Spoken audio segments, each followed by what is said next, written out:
Hello welcome to I four education. It's me Siraj K C. ഞാൻ വന്നിരിക്കുന്നത് സെറ്റിൻ്റെ paper 1 syllabus ഡിസ്കഷനാണ്. അപ്പോൾ എന്തിനാണ് പേപ്പർ 1 ഇത്ര ഇമ്പോർട്ടൻറ്റ് അറിയാം. നമ്മുടെ സെറ്റിൽ 2 പേപ്പേഴ്സ് ഉള്ളത്, പേപ്പർ 1 ആൻഡ് പേപ്പർ 2 നമ്മുടെ മെയിൻ സബ്ജക്റ്റ് ആണ്. അതിൽ പേപ്പർ 1 പേപ്പർ 2 ഒരു മിനിമം നമ്പർ ഓഫ് മാർക്ക് നമ്മൾ എന്ത് ചെയ്യണം, ക്വാളിഫൈ ചെയ്താൽ മാത്രമേ നമ്മുടെ സെറ്റ് ക്വാളിഫൈ ചെയ്യാൻ പറ്റുള്ളൂ. ഓക്കെ, അപ്പോൾ സെറ്റ് പേപ്പർ 1 നമുക്ക് 120 ചോദ്യങ്ങളുണ്ട്, 120 മിനിറ്റിലായിട്ട്. അപ്പോൾ അത് എന്തൊക്കെയാണ് അതിൻ്റെ ഒരു മൊഡ്യൂൾസ് അല്ലെ, ഏതൊക്കെയാണ് ടോപ്പിക്സ് എന്നൊക്കെ നമുക്ക് നോക്കേണ്ടതുണ്ട്. അതേപോലെ തന്നെ ഐഫറിന്റെ സെറ്റിന്റെ ക്രാഷ് കോഴ്സ് സ്റ്റാർട്ട് ചെയ്തിട്ടുണ്ട്. എല്ലാവരും എന്ത് ചെയ്യുക, ഇന്ന് തന്നെ നിങ്ങൾ ജോയിൻ ചെയ്യുക. താഴെ കാണുന്ന നമ്പർ 8714870999 എന്നുള്ള നമ്പറിലേക്ക് നിങ്ങൾ കോൺടാക്ട് ചെയ്തിട്ട് എന്ത് ചെയ്യുക, നിങ്ങളുടെ സീറ്റ് ഇന്ന് തന്നെ ഉറപ്പിക്കുക. നമുക്കറിയാം ഫെബ്രുവരി 2 നമ്മൾ ടെൻറ്റേറ്റീവ് ഡേറ്റ് തന്നിരിക്കുന്നത് സെറ്റിന്റെ. ചിലപ്പോൾ പക്ഷേ നീട്ടാൻ അറിയില്ല, കേട്ടൻ്റെ എക്സാം ഒക്കെ വരുന്നത് കൊണ്ടായിരിക്കണം അറിയില്ല. ഫെബ്രുവരി 2 ഇപ്പം നിലവിൽ എക്സാം ഡേറ്റ് ഡിക്ലെയർ ചെയ്ത്. അപ്പോൾ തന്നെ നമുക്ക് എന്ത് ചെയ്യണം, പേപ്പർ 1 പേപ്പർ 2 ക്ലാസ്സുകൾ എന്ത് ചെയ്യണം, പഠിച്ചിരിക്കണം. അതിൽ പേപ്പർ 1 ക്രാഷ് കോഴ്സ് ഐഫർ തുടങ്ങിയിട്ടുണ്ട്. നിങ്ങൾ എന്ത് ചെയ്യാം, അതിൽ ഇന്ന് തന്നെ ജോയിൻ ചെയ്യാം. ഓക്കെ, അപ്പൊ നമ്മൾ സെറ്റിൽ മെയിനായിട്ട് പറയുന്ന ഒരു കാര്യമാണ് പേപ്പർ 1 നമുക്കറിയാം 120 ചോദ്യങ്ങൾ 120 മാർക്കിനാണ്. ഓക്കെ, അതേപോലെ തന്നെ പേപ്പർ 2 120 ചോദ്യങ്ങൾ 120 മാർക്കിനാണ്. അപ്പൊ ഈ 2 പേപ്പർ നമ്മൾ എന്ത് ചെയ്യണം, ക്വാളിഫൈ ചെയ്യണം. അത് ഏതൊക്കെയാണ്, എത്ര മാർക്ക് വേണം എന്നുള്ളത് നമുക്ക് നോക്കാം. അതിൽ പേപ്പർ 1 പാർട്ട് എയും പാർട്ട് ബി ഉണ്ട്. പാർട്ട് എ പറയുന്നത് ജനറൽ നോളജ് ആണ്, പാർട്ട് ബി ടീച്ചിങ് ആപ്റ്റിറ്റ്യൂഡ് ആണ്. അപ്പൊ ജനറൽ നോളജിൽ ഏതൊക്കെ കാര്യങ്ങൾ നമ്മൾ അറിഞ്ഞിരിക്കേണ്ടതുണ്ട്, അതുപോലെ തന്നെ ടീച്ചിങ് ആപ്റ്റിറ്റ്യൂഡിൽ ഏതൊക്കെ കാര്യങ്ങളാണ് നമുക്ക് അറിഞ്ഞിരിക്കേണ്ടതൊക്കെ ഉള്ളത് നമുക്കിന്ന് നോക്കാം. ഓക്കെ, ഇങ്ങനെയാണ് നമ്മുടെ മാർക്ക് പെർസെൻറ്റേജ്. കാറ്റഗറി ഇപ്പം നമ്മൾ ജനറൽ കാറ്റഗറി ആണെങ്കിൽ പേപ്പർ 1 40 മാർക്ക് നമ്മൾ നേടിയിരിക്കണം, 40% നമ്മൾ നേടിയിരിക്കണം. എത്രയാണ്, നമ്മൾ 120 ആണ് നമ്മുടെ മാർക്ക്. 120 ചോദ്യങ്ങൾ 120 മാർക്കാണ്. അതിൽ 40% എന്ത് ചെയ്യണം, പേപ്പർ 1 ജനറൽ ആരും എന്ത് ചെയ്യണം, വാങ്ങിയിരിക്കണം. അതേപോലെ തന്നെ പേപ്പർ 2 40% വാങ്ങിക്കണം. അപ്പൊ നിങ്ങൾ പേപ്പർ 1 40% വാങ്ങിച്ചു, പേപ്പർ 2 നിങ്ങൾ 40% വാങ്ങിച്ചു. അപ്പൊ നിങ്ങൾ ടോട്ടൽ പെർസെൻറ്റേജ് 40 ആയിരിക്കും. പക്ഷെ നിങ്ങൾ എന്താവില്ല, സെറ്റ് ക്വാളിഫൈ ചെയ്യൂല. അഗ്രിഗേറ്റ് എന്ത് ചെയ്യണം, 48 വാങ്ങിക്കണം. ഓക്കെ, അപ്പൊ നിങ്ങൾ പേപ്പർ 1 40 കറക്റ്റ് വാങ്ങിച്ചു. അങ്ങനെയാണെങ്കിൽ പേപ്പർ 2 എന്ത് ചെയ്യണം, ഇവിടെയുള്ള ഇപ്പൊ 2 കൂടി ആവുമ്പോൾ എന്താ 40 ആവുള്ളൂ. പക്ഷെ എന്ത് ചെയ്യണം, 56 നിങ്ങൾ വാങ്ങിക്കേണ്ടി വരും. എന്നാൽ മാത്രമേ നിങ്ങൾ എന്താവുള്ളൂ, ടോട്ടൽ ആയിട്ടുള്ള 48 നിങ്ങൾക്ക് നേടാൻ പറ്റുള്ളൂ. അപ്പോൾ നിങ്ങൾ പേപ്പർ 1 40 പേപ്പർ 2 40 ആയാലും നിങ്ങൾ എന്താവില്ല, ക്വാളിഫൈ ചെയ്യൂല. അഗ്രിഗേറ്റ് 2 കൂടെ കൂടുമ്പോൾ നിങ്ങൾക്ക് എന്ത് ചെയ്യണം, 48% നിങ്ങൾക്ക് കിട്ടിയിരിക്കണം. അതിന് നിങ്ങൾ OBC non creamy layer certificate ഉള്ളവരാണെങ്കിൽ പേപ്പർ 1 നിങ്ങൾക്ക് 35% 35% മതി, പേപ്പർ 2 35% മതി. പക്ഷേ ടോട്ടൽ എന്ത് ചെയ്യണം, 45% വേണം. പിന്നെ ഡിഫറൻറ്റ്ലി ഏബിൾഡ് SC ST ഒക്കെ ആണെങ്കിൽ നിങ്ങൾക്ക് പേപ്പർ 1 35 ആണ്, പേപ്പർ 2 35 ആണ്. പക്ഷെ ടോട്ടൽ നിങ്ങൾക്ക് എന്ത് ചെയ്യാം, 40% മതി. ഇത്രയാണ് സെറ്റിന്റെ മിനിമം പെർസെൻറ്റേജ് ഓഫ് മാർക്ക് എന്ന് പറഞ്ഞാൽ. അപ്പൊ നിങ്ങൾ പേപ്പർ 1 അതിനെ ക്വാളിഫൈ ചെയ്തു, പേപ്പർ 2 ക്വാളിഫൈ ചെയ്താൽ മാത്രം പോരാ. നിങ്ങൾ എന്ത് ചെയ്യണം, 2 കൂടെ ഈ പറഞ്ഞ 48 45 40 എന്നുള്ള രീതിയിൽ നിങ്ങൾ എന്ത് ചെയ്യണം, മാർക്ക് സ്കോർ ചെയ്താലേ നിങ്ങൾക്ക് എന്താവുള്ളൂ, സെറ്റ് നേടാൻ പറ്റുള്ളൂ. ഓക്കെ, അടുത്ത നമ്മൾ എന്ത് ചെയ്യണം, ഒരു സെറ്റ് ഇപ്പോൾ എക്സാമിന് പഠിക്കുകയാണെങ്കിൽ ആദ്യം എന്താണ് സിലബസ് എന്ന് അറിഞ്ഞിരിക്കണം. ആ സിലബസിൽ എന്തൊക്കെ കാര്യങ്ങൾ അറിഞ്ഞിരിക്കണം. ഓക്കെ, പിന്നെ നിങ്ങൾ ടോപ്പിക് വൈസ് പ്രിപ്പറേഷൻ നടത്തണം അല്ലേ. ഇപ്പൊ സിലബസ് നിങ്ങൾക്ക് കിട്ടി. ഇപ്പം പേപ്പർ 1 നിങ്ങൾക്ക് 6 മൊഡ്യൂൾസ് ഉള്ളത്. അപ്പോൾ ഓരോ മൊഡ്യൂൾസ് എന്തൊക്കെയാണ് പഠിക്കേണ്ടത് നിങ്ങൾക്കുള്ളത് ഒരു സിലബസ് ആയിട്ട്, ഒരു കാറ്റഗറി അല്ലെങ്കിൽ എന്താ പറയുക ടോപ്പിക് അനുസരിച്ച് നിങ്ങൾ എന്ത് ചെയ്യണം, അതിനെ മാറ്റി മറിച്ചിട്ട് എന്ത് ചെയ്യണം, പഠിക്കണം. ഓക്കെ, പിന്നെ ക്വസ്റ്റ്യൻസ് ചെയ്യാന്നുള്ളതാണ് മെയിനായിട്ട് നമുക്ക് ചെയ്യാനുള്ളത്. ഇപ്പോൾ പേപ്പർ 1 കേസിൽ നമുക്ക് ചെയ്യാനുള്ളത് അതിപ്പോൾ ലോജിക്കൽ റീസണിങ് വരുന്നുണ്ട്, അതുപോലെ തന്നെ ഇംഗ്ലീഷ് ഗ്രാമർ കാര്യങ്ങളൊക്കെ വരുന്നുണ്ട്. അപ്പോൾ അതിലൊക്കെ നമുക്ക് ചെയ്യാം. അതുപോലെ തന്നെ ഫൗണ്ടേഷൻസ് ഓഫ് എഡ്യൂക്കേഷൻ ഹിസ്റ്ററി കാര്യങ്ങളൊക്കെ നമുക്ക് വരുന്നുണ്ട്. അപ്പോൾ അതിലൊക്കെ നമുക്ക് ചെയ്യാനുള്ള എന്താണെന്ന് വെച്ചാൽ എന്താ, പ്രീവിയസ് ഇയറിലുള്ള ക്വസ്റ്റ്യൻസ് നമ്മൾ എന്ത് ചെയ്യുക, സോൾവ് ചെയ്യുക എന്നുള്ളതാണ്. ഇപ്പൊ ഈ ഹിസ്റ്ററി കാര്യങ്ങൾ ഒരിക്കലും എന്താവില്ല, അടുത്ത വർഷം കഴിയുമ്പോൾ മാറുമെന്നില്ല. കാരണം എന്താ, പണ്ട് പഠിച്ച കാര്യങ്ങൾ തന്നെയായിരിക്കും ഉണ്ടാവുക. അപ്പൊ അതുകൊണ്ട് പ്രീവിയസ് ഇയർ ക്വസ്റ്റ്യൻസ് നിങ്ങൾ എന്ത് ചെയ്യണം, സോൾവ് ചെയ്യണം. അതേപോലെ തന്നെ ലോജിക്കൽ റീസണിങ് കാര്യങ്ങൾ നിങ്ങൾ എന്ത് ചെയ്യേണ്ടി വരും, കുറെ ക്വസ്റ്റ്യൻസ് സോൾവ് ചെയ്ത് നിങ്ങൾക്ക് എന്ത് ചെയ്യുക, ലോജിക്കലായിട്ട് അതിനെങ്ങനെ മാർക്ക് നേടാം, അല്ലെങ്കിൽ എങ്ങനെ അത് സോൾവ് ചെയ്യാന്നുള്ളത് എന്ത് ചെയ്യണം, നിങ്ങൾ നോക്കണം. പിന്നെ എന്താ, റിവിഷൻ. നിങ്ങൾ ഇത്രയും കാര്യങ്ങൾ ചെയ്തു, സിലബസ് നോക്കി, ടോപ്പിക് വൈസ് അതിനെ അറേഞ്ച് ചെയ്തു, പിന്നെ കുറെ ക്വസ്റ്റ്യൻസ് ഒക്കെ നോക്കി, അങ്ങനെ കുറെ പഠിച്ച് കഴിഞ്ഞിട്ട് എന്ത് ചെയ്യണം, എക്സാം എടുക്കുന്ന സമയത്ത് നിങ്ങൾ റിവൈസ് ചെയ്യണം. എന്തൊക്കെ പഠിച്ചു, എന്തൊക്കെ കാര്യങ്ങൾ ഉണ്ടായാലും നിങ്ങൾ എന്ത് ചെയ്യണം, റിവൈസ് ചെയ്ത് എന്ത് ചെയ്യണം, കൊണ്ടുപോകണം. ഓക്കെ, അപ്പോൾ നമ്മൾ പേപ്പർ 1 യൂണിറ്റ് 1 ജനറൽ സ്റ്റഡീസ് ആണ്. ഓക്കെ, യൂണിറ്റ് 1 ജനറൽ സ്റ്റഡീസ് ആണ്. അതിൽ മൊഡ്യൂൾ 1 പറയുന്നത് general science, mathematics, statistics, physics, chemistry and biology up to 10. അപ്പോൾ 10ാം ക്ലാസ് വരെയുള്ള അപ്പോൾ ബേസിക്സ് ആയിട്ടുള്ള മാത്സ്, ഫിസിക്സ്, കെമിസ്ട്രി, സയൻസ് കാര്യങ്ങളൊക്കെ എന്ത് ചെയ്യണം, നമ്മൾ അറിഞ്ഞിരിക്കണം. ഒരുപക്ഷെ സെറ്റ് എഴുതുന്നവര് എല്ലാ സബ്ജക്റ്റുകാരുണ്ടാവും അല്ലേ, ലാംഗ്വേജ് ഉണ്ടാവും, സയൻസുകാരുണ്ടാവും, അപ്പോൾ പല സബ്ജക്റ്റുകാരുണ്ടാവും. പക്ഷെ എന്ത് ചെയ്യണം, 10ാം ക്ലാസ് വരെയുള്ള സയൻസ് ആയിക്കോട്ടെ, മാത്സ് ആയിക്കോട്ടെ, ഫിസിക്സ് ആയിക്കോട്ടെ, ബയോളജി ആയിക്കോട്ടെ, കെമിസ്ട്രി ആയിക്കോട്ടെ, നിങ്ങൾ എന്ത് ചെയ്യണം, അറിഞ്ഞിരിക്കണം. അത് മസ്റ്റാണ്. ഓക്കെ. പിന്നെ മൊഡ്യൂൾ 2 എന്ന് പറഞ്ഞാൽ സോഷ്യൽ സയൻസ് ആണ്.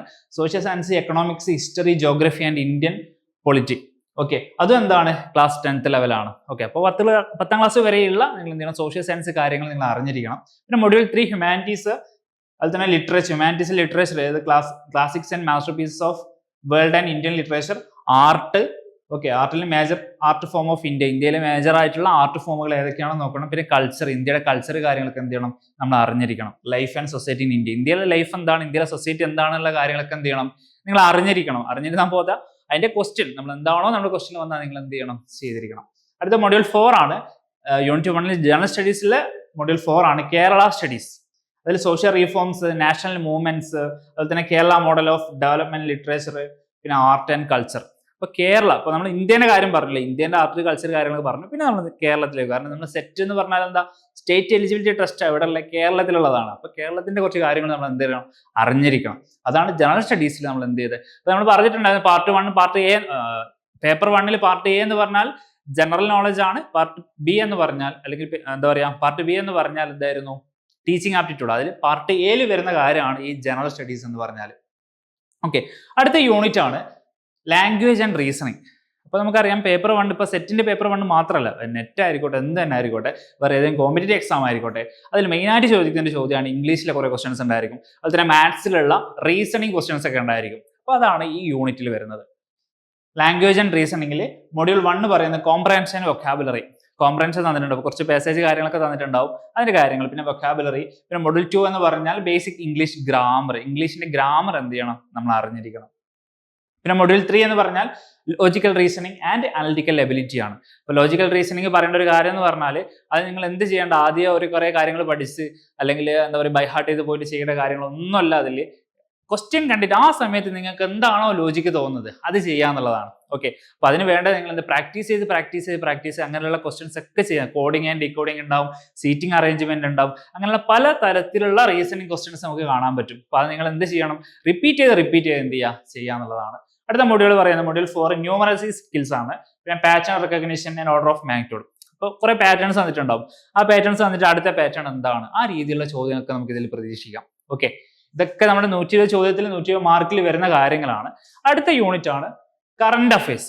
അത് മസ്റ്റ് ആയിട്ടും, ഇപ്പൊ കറണ്ട് അഫയേഴ്സ് എന്ന് പറയുന്നത് കറന്റ് ആയിട്ടുള്ള അഫയേഴ്സ് നമുക്ക് അറിഞ്ഞിരിക്കണം. അല്ല, ഇപ്പൊ എന്ത് നടക്കുന്നു, ഇപ്പൊ ഫെബ്രുവരിയിലാണ് നമ്മൾ എക്സാം ഉള്ളത്. അപ്പൊ ഏകദേശം ഒരു ഫെബ്രുവരി ഉള്ള അല്ലെങ്കിൽ ജനുവരി, അറ്റ്ലീസ്റ്റ് ജനുവരി ലാസ്റ്റ് വരെയുള്ള കാര്യങ്ങൾ നമ്മൾ എന്താ അറിഞ്ഞിരിക്കണം. ഓക്കെ, അതിൽ മൊഡ്യൂൾ 1 പറയുന്നത് ടെക്നോളജി, ഇന്നോവേഷൻസ് ആൻഡ് ഡിസ്കവറീസ്. അപ്പൊ ടെക്നോളജിയിൽ എന്തൊക്കെ ഇന്നോവേഷൻസ് വന്നു, അതിൽ എന്തൊക്കെ ഡിസ്കവറീസ് വന്നു എന്നുള്ള കാര്യങ്ങൾ നമ്മൾ അറിഞ്ഞിരിക്കണം. ഇപ്പൊ റീസെന്റ് ആയിട്ട് എന്തൊക്കെ നടന്നിട്ടുണ്ട് എന്നുള്ള കാര്യങ്ങൾ എന്ത് ചെയ്യണം, നമ്മൾ അറിഞ്ഞിരിക്കണം. അപ്പോൾ നമുക്ക് പേപ്പർ വായിക്കുന്ന ഒരു സ്വഭാവം നമുക്കില്ല എങ്കിൽ നമ്മൾ എന്ത് ചെയ്യണം, പേപ്പർ വായിക്കണം. അപ്പോൾ നമ്മൾ സെറ്റ് ചെയ്തത് എന്തിനാ, ഒരു ടീച്ചർ ആവാൻ വേണ്ടിയിട്ടാണല്ലോ. അപ്പൊ ടീച്ചേഴ്സിന് എന്തറിഞ്ഞിരിക്കണം, ഇപ്പൊ നമ്മുടെ നാട്ടിൽ നടക്കുന്ന അല്ലെങ്കിൽ ഈ ലോകത്ത് നടക്കുന്ന കാര്യങ്ങൾ നമ്മൾ അറിഞ്ഞിരിക്കണം. എല്ലാ കാര്യങ്ങളും അറിഞ്ഞിരിക്കണം. അതിനു വേണ്ടി തന്നെയാണ് എന്ത് ചെയ്തത്, ഈ എലിജിബിലിറ്റി ടെസ്റ്റിലും ഈ ഒരു കറന്റ് അഫയേഴ്സ് കൊടുത്തത്.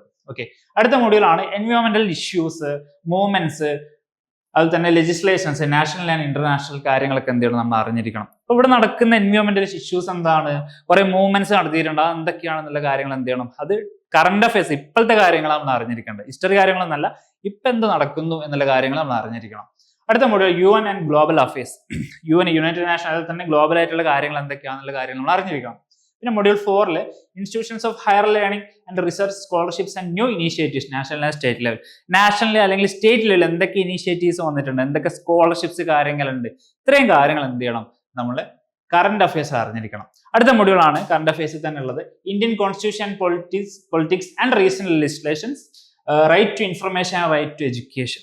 ഓക്കെ, അപ്പൊ എന്താണ്, ഇന്ത്യൻ കോൺസ്റ്റിറ്റ്യൂഷൻ അറിയണം, പൊളിറ്റിക്സ് കാര്യങ്ങൾ അറിയണം, അതുപോലെ തന്നെ റൈറ്റ് ടു എഡ്യൂക്കേഷൻ എന്താ, റൈറ്റ് ടു ഇൻഫർമേഷൻ എന്താ, ഇത്രയും കാര്യങ്ങൾ എന്ത് ചെയ്യണം മൊഡ്യൂൾ 5 നമുക്ക് നോക്കാനുണ്ട്. Module 6 events, persons and awards. ഒരുപാട് ഇപ്പൊ ഈ ഒരു വർഷം 2024 എന്തൊക്കെ ഇവന്റ്സ് നടന്നു, എന്തൊക്കെ അവാർഡ്സ് കൊടുത്തു, ഏതൊക്കെ പേഴ്സൺസ്, ഒരുപക്ഷെ അവരുടെ ഒരു ഡെഡ് ആയിരിക്കും, എപ്പോഴാണ് അവർ മരിച്ചതെന്ന് ചോദിക്കാം, അല്ലെങ്കിൽ അവർക്ക് എന്തെങ്കിലും അവാർഡ് കിട്ടിയിട്ടുണ്ടോ എന്ന് ചോദിക്കാം. അങ്ങനെ പല രീതിയിൽ. അപ്പോൾ എന്താ പറയുക, അത്രയും ഹൈ പൊസിഷനിൽ അല്ലെങ്കിൽ അത്രയും ഒരു ആളായി നിൽക്കുന്ന ഒരാൾ, അവരെ പറ്റി അറിഞ്ഞിരിക്കണം. ഓക്കെ, അപ്പൊ എന്തെങ്കിലും ഇവന്റ്സ് നടന്നിട്ടുണ്ടോ നമ്മൾ അറിഞ്ഞിരിക്കണം.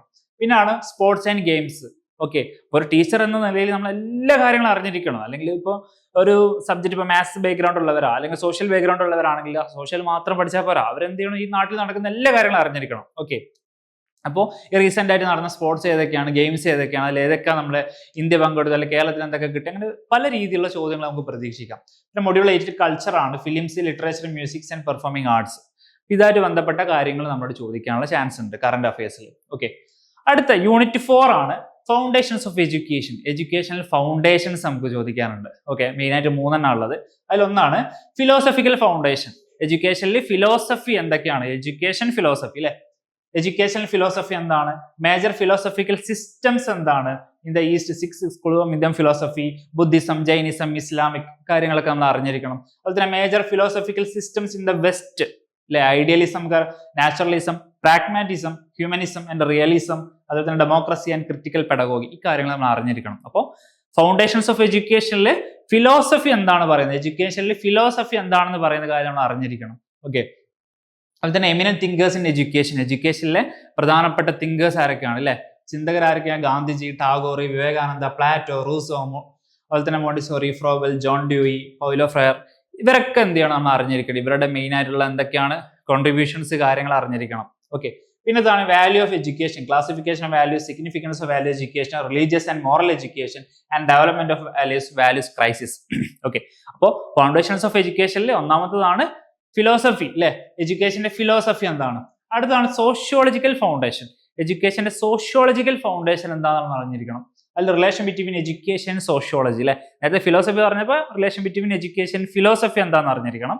അടുത്തതാണ് relation between sociology and education. Sociology education തമ്മിലുള്ള റിലേഷൻ എന്താണ്, സോഷ്യൽ ഫങ്ഷൻസ് ഓഫ് എഡ്യൂക്കേഷൻ, എഡ്യൂക്കേഷന്റെ സോഷ്യൽ ഫങ്ഷൻസ് എന്താണ്, social change and education, social change എന്താണ്, അതുപോലെ തന്നെ എഡ്യൂക്കേഷൻ എങ്ങനെയാണ് ഈ ഒരു സോഷ്യൽ ചേഞ്ച് വന്നത് എന്നുള്ള കാര്യങ്ങൾ നമ്മൾ അറിഞ്ഞിരിക്കണം. അടുത്ത എഡ്യൂക്കേഷൻ ആൻഡ് സോഷ്യൽ ഇൻസ്റ്റിറ്റ്യൂഷൻസ്, പിന്നെ major social institution, role of various social institution to inculcate values connected with democracy and secularism, national integration, concept of global village, ഈ കാര്യങ്ങളൊക്കെ എന്ത് ചെയ്യണം നമ്മൾ അറിഞ്ഞിരിക്കണം. അടുത്ത education and socialization, factors influence in socialization, education and socialization process, acculturation, value orientation, teacher as a change agent in national builder. ഇത്രയും ഇപ്പൊ സോഷ്യലായിട്ട് ബന്ധപ്പെട്ട, സോഷ്യോളജി ആയിട്ട് ബന്ധപ്പെട്ട എല്ലാ കാര്യം ഇപ്പൊ എഡ്യൂക്കേഷന്റെ ഫൗണ്ടേഷൻ ആയിട്ട് നമ്മൾ പറയുന്നതാണ് സോഷ്യോളജിക്കൽ ഫൗണ്ടേഷൻ എന്ന് പറയുന്നത്. അതേപോലെ തന്നെ ഫിലോസഫിക്കൽ ഫൗണ്ടേഷൻ. അടുത്ത എന്താണ്, സൈക്കോളജിക്കൽ ഫൗണ്ടേഷൻ ആണ്. ഓക്കെ, എഡ്യൂക്കേഷൻ സൈക്കോളജി എന്താണ്, അതിന്റെ meaning, scope, field of psychology കാര്യങ്ങൾ, പിന്നെ guidance and counselling, life skills education, ഈ കാര്യങ്ങളൊക്കെ എന്ത് ചെയ്യണം സൈക്കോളജിയിൽ നമ്മൾ നോക്കണം. പിന്നെ പേഴ്സണാലിറ്റി എന്താണ്, അതേപോലെ തന്നെ ഇന്റലിജൻസ് എന്താണ്, സോഷ്യൽ ആൻഡ് കൊഗ്നിറ്റീവ് ഡെവലപ്മെന്റ് എന്താണ്, പിന്നെ അഡോളസെന്റ് ക്യാരക്ടറിസ്റ്റിക്സ് എന്താണ്. ഇപ്പൊ നമ്മൾ സെറ്റ് ചെയ്യുന്ന +2 ഹയർ സെക്കൻഡറി ലെവലിലേക്കാണ്. അപ്പോൾ അഡോളസെൻസ് പീരീഡ് അല്ലെ, അത് കഴിഞ്ഞ് അല്ലെങ്കിൽ ആ പീരീഡിൽ എത്തിയിരിക്കുന്ന ആൾക്കാർ, അപ്പൊ അവരുടെ കാര്യങ്ങളും അവരുടെ ക്യാരക്ടറിസ്റ്റിക്സ് കാര്യങ്ങളൊക്കെ എന്ത് ചെയ്യണം നമ്മൾ അറിഞ്ഞിരിക്കണം. ഓക്കെ, പിന്നെ ഫൗണ്ടേഷൻസ് ഓഫ് എഡ്യൂക്കേഷൻ ഉള്ളതാണ് history and policies of education. ഇപ്പൊ നമ്മുടെ എഡ്യൂക്കേഷൻ ആണല്ലേ, അപ്പൊ എഡ്യൂക്കേഷനായിട്ട് ബന്ധപ്പെട്ട പോളിസീസ് എന്തൊക്കെയാണ്, എഡ്യൂക്കേഷൻ ഹിസ്റ്ററി എന്തൊക്കെയാണ്, ഈ കാര്യങ്ങളൊക്കെ എന്ത് ചെയ്യണം നമ്മൾ അറിഞ്ഞിരിക്കണം. History of education Kerala and India, ഇന്ത്യനെ മാത്രം പോരാ കേരളത്തിന്റെ ഹിസ്റ്ററി, എഡ്യൂക്കേഷനിൽ എന്തൊക്കെ കാര്യങ്ങൾ വന്നിട്ടുണ്ട് നമ്മൾ അറിഞ്ഞിരിക്കണം. പിന്നെ reports and policies and education.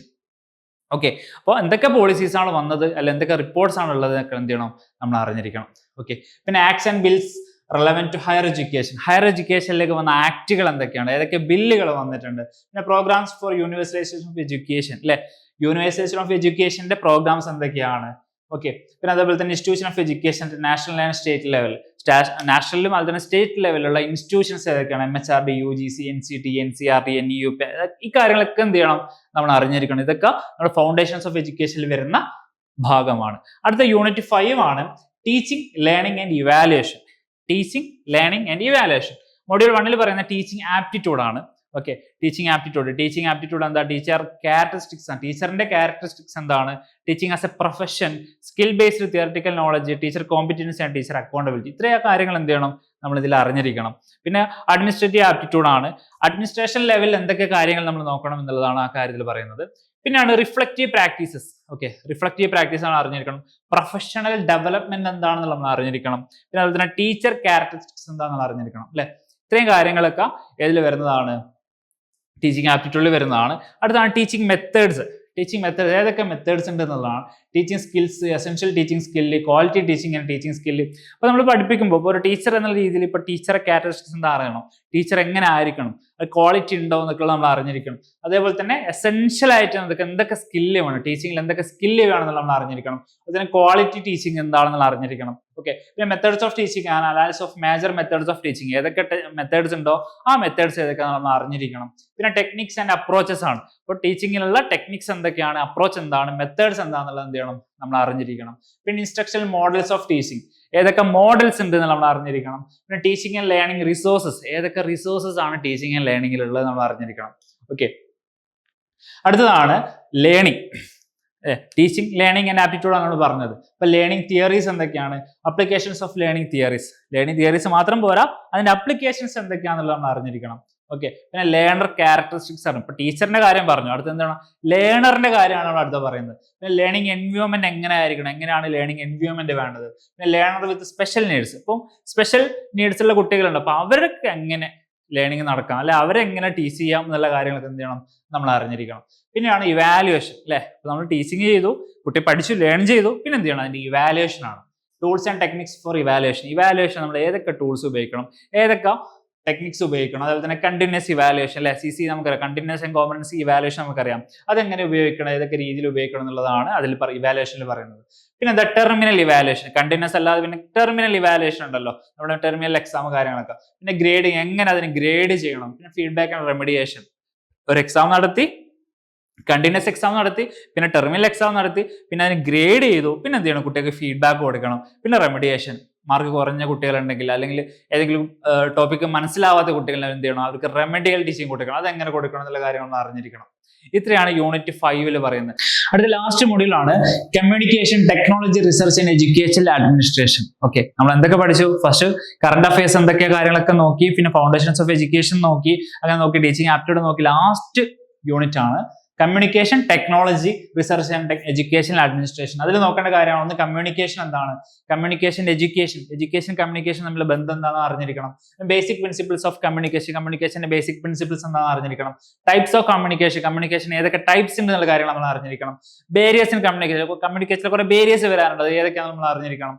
Class room application of കമ്മ്യൂണിക്കേഷന്റെ ആപ്ലിക്കേഷൻ, ക്ലാസ് റൂം ആപ്ലിക്കേഷൻ എന്തൊക്കെയാണെന്ന് നമ്മൾ അറിഞ്ഞിരിക്കണം. അടുത്താണ് കമ്പ്യൂട്ടർ ആൻഡ് ICT, കമ്പ്യൂട്ടറും ICT തമ്മിലുള്ള ബന്ധം എന്താ, basics of computer computer knowledge നമുക്ക് ഉണ്ടായിരിക്കണം. ഒരു ടീച്ചർ എന്നുള്ള രീതിയിൽ എന്ത് ചെയ്യണം, നമ്മൾ ടെക്നോളജി ആയിട്ട് കുറച്ചും കൂടെ ബന്ധങ്ങൾ നമുക്ക് ഉണ്ടായിരിക്കണം. അതുകൊണ്ടാണ് എലിജിബിലിറ്റി ടെസ്റ്റിൽ കാര്യങ്ങൾ ഉൾപ്പെടുത്തിയത്. ഓക്കെ, അതേപോലെ തന്നെയാണ് കമ്പ്യൂട്ടർ നെറ്റ്വർക്ക്സ് ഏതൊക്കെയാണ്, ഇന്റർനെറ്റ് എന്തൊക്കെയാണെന്നുള്ള കാര്യങ്ങൾ എന്ത് ചെയ്യണം നമ്മൾ അറിഞ്ഞിരിക്കണം. അടുത്താണ് ഓഫീസ് ടൂൾസ് എന്തൊക്കെയാണെന്ന് അറിഞ്ഞിരിക്കണം. Word processing, editing and formatting, അങ്ങനെയുള്ള കുറെ കാര്യങ്ങൾ നമുക്ക് എന്ത് ചെയ്യണം ഇതിൽ നിന്ന് അറിഞ്ഞിരിക്കേണ്ടതുണ്ട്. അപ്പൊ ഇത് റിലേറ്റഡ് ഉള്ള കുറെ ക്വസ്റ്റ്യൻസ് നമുക്ക് എന്ത് ചെയ്യാം ഇതിൽ നിന്ന് പ്രതീക്ഷിക്കാം. കാര്യങ്ങളൊക്കെ എന്ത് ചെയ്യണം, കുറഞ്ഞ സമയം നമുക്ക് മുമ്പിലുള്ള ആ കുറഞ്ഞ സമയം കൊണ്ട് ഇത്രയും കാര്യങ്ങൾ നമുക്ക് കവർ ചെയ്യേണ്ടതായിട്ടുണ്ട്. പിന്നെ ICT എനേബിൾഡ് ലേണിംഗ് എന്താണെന്ന് അറിഞ്ഞിരിക്കണം. പിന്നെ ജനറൽ ആപ്ലിക്കേഷൻസ് എന്തൊക്കെയാണെന്ന് അറിഞ്ഞിരിക്കണം. ഓക്കെ, പിന്നെയാണ് റിസർച്ച് ഇൻ എഡ്യൂക്കേഷനിലെ റിസർച്ച്, അല്ലെ, basic aspect of educational research, types of research, അതുപോലെ തന്നെ methods, tools and techniques of research, action research എന്താണെന്ന് അറിഞ്ഞിരിക്കണം.